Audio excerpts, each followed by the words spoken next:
let me show you the big one. In Matthew 26. Give me verse 50, okay? Matthew 26. Now that was when Jesus was going to die. Verse 50. When he was arrested or so. Help me, okay? And Jesus said unto him, friend, wherefore art thou come?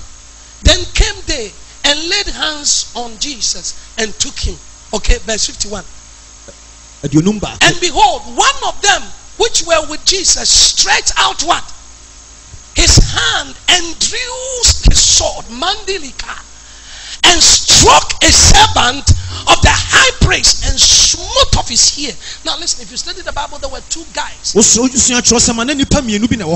One proclaimed the gospel, the kingdom, and one decided to defend the kingdom. We have two types of pastors. There are people who want to defend the kingdom, and there are people who want to preach the kingdom. You don't act like this guy. Those people want to use the I will curse you, I will destroy. They want to fight for themselves. This guy was who? Oh, so you don't know who? The bishop himself, Peter. That shows the kind of Akuman or what. When you talk about a buffo, anger. But let me show you something. Even when Jesus was alive, you know, there were trouble among the apostles. Now, in position. This one say, I'm Dogga. If Jesus is not there, I'm there. This one say, to the point that even Peter's mother confronted Jesus and said, please, this is my children. I want them to sit at your right.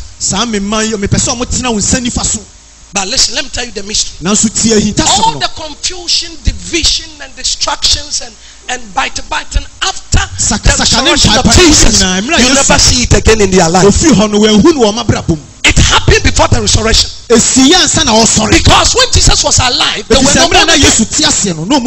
But after the resurrection, they were born again. So you never hear any of them fighting for position, any of them fighting for money, any of them, biting. It was not there. What's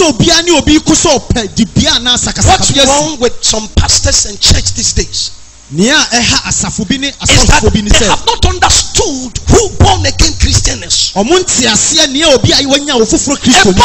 Christian has no room in his heart to hate. It is not there. Romans 5 verse 5, he said, Jesus has shared the love of God abroad on your heart, that you have no room in your heart to hate.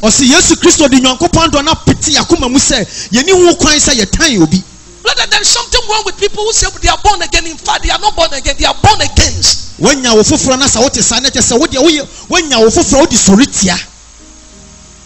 Yes. When you see pastors fighting pastors, fighting opposition, fighters speaking against pastors, members fighting against members. Some are truly born again, but they are what? They are what? Say it audibly. They are what? Ask somebody, are you in the pure? Hey, you can be a pastor for 20 years. If that's what you do, you are in the pure. You haven't grown mentally and spiritually.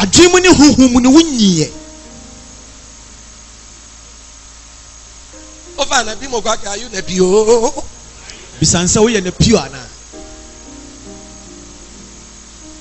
Peter, he was trying to defend Jesus, but you cannot defend Jesus. You see what happened. Now, so he struck him, and the ear was off, because the guy wanted, they wanted to kill Jesus, so Peter wanted to fight Jesus. He had already fought the battle and won before this time. The Bible, you know what he told them? He said, oh, you want to kill me?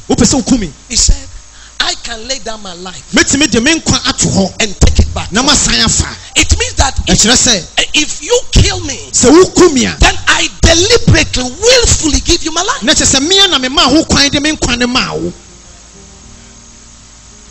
Are you here? Oh, you can say the same thing. You cannot kill me. say yes. If you take me down 3 days, 3 months, 3 years, I'll come back again. Sorry. So Peter did what he did. He smoked the year. Let's go to 52.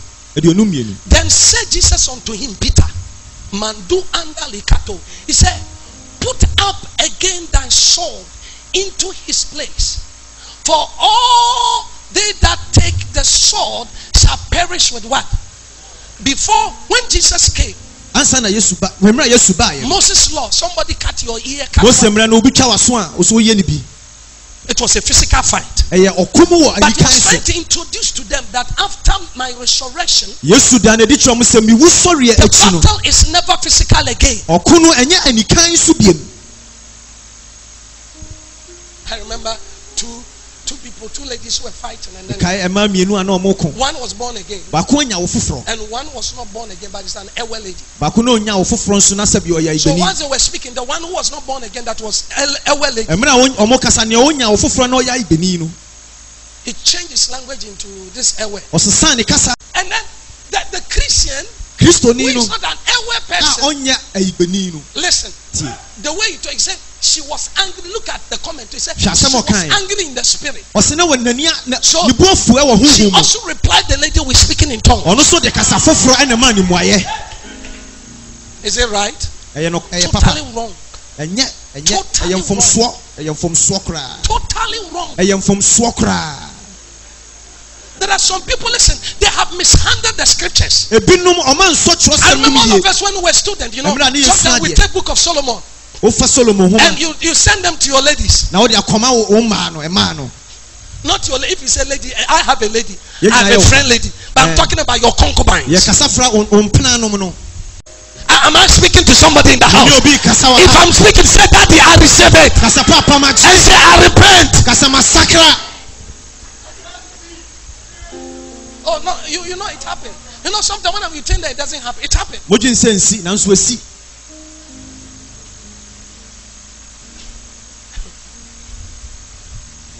God said I should marry you. Look at you. Where did you see God? The very day you see God, your knee will buckle. Have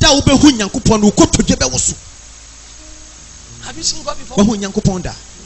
Even the wind, say I love you with the love of God, and so I want to marry you. If you say no, don't start by God. God says you. And some of this, I'm walking in that shoe. Okay. Have you stayed in the same house with me? Have you lived in the same place I live? Even quarter of it, you haven't lived there.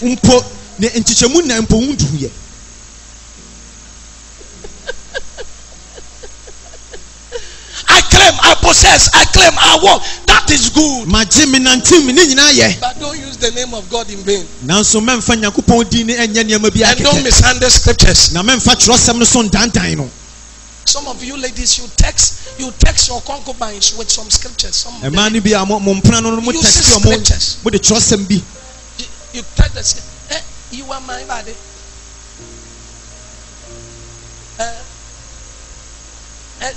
This song, Ruby, this the lover of my soul.